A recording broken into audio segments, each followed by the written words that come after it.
Isa na namang low-pressure area ang nabuo sa labas ng Philippine Area of Responsibility. Kung posible ba yung pumasok ng PAR at magpalakas sa epekto ng habagat, alamin natin kay Pag-asa Weather Specialist John Manalo. Magandang hapon po, Ma'am Trixie, at ganoon din sa ating mga taga-subaybay. Update po, ang nakaka-apekto pa rin sa ating bansa ay yung hanging habagat o yung southwest monsoon na kung saan ito ay nagdadala ng maulap na kalangitan. Kaya may tsansa pa rin ng mga pagulan dito sa Metro Manila, Cagayan Valley Region, Cordillera Administrative Region, Ilocos Region, Central Luzon, Calabarzon at Mimaropa. Sa natitirang bahagi naman ng ating bansa ay mas mababa na yung tsansa ng mga pagulan pero posible pa rin yung mga localized thunderstorms.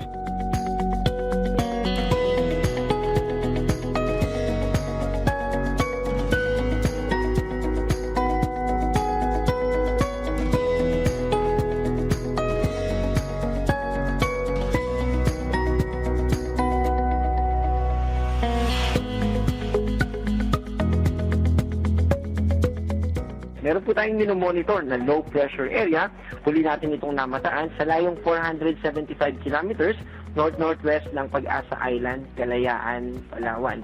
Ito po ay kumikilos pa northeast at nakikita natin sa ating analysis na kahit low chance pa lamang yung chance na ito ay maging isang tropical cyclone o maging isang ganap na bagyo, ay tumataas yung posibilidad na ito ay maging bagyo by Thursday and Friday.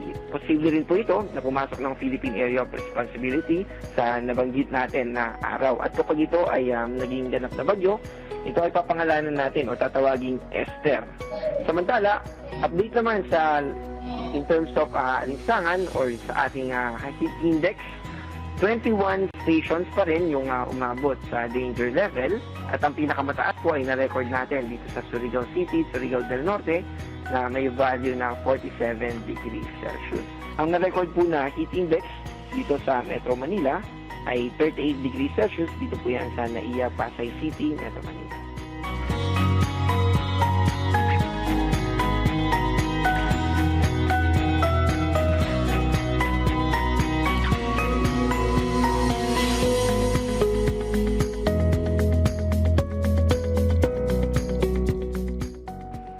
Nung nakaraang araw, nung Saturday, to be specific, ay nag-release na tayo ng statement na simula na ng habagat season. Pero yung official na rainy season natin ay hindi pa dinideclare. Magkaiba po kasi ito.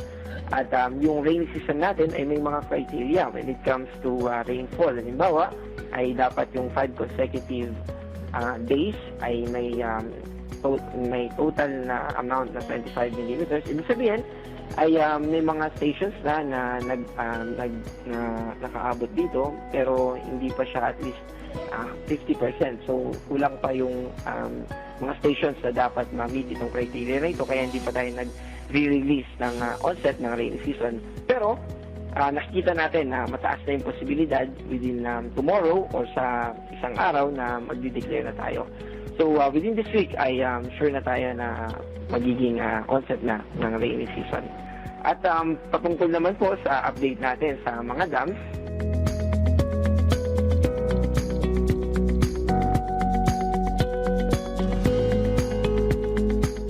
at yan po yung ating update. Ako po si John Manalo. Mag-ingat po tayo.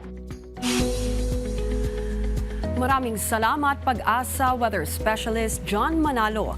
At yan ang update sa mga oras na ito muli sa pabago-bagong panahon maging listo dahil ligtas ang MyInfo.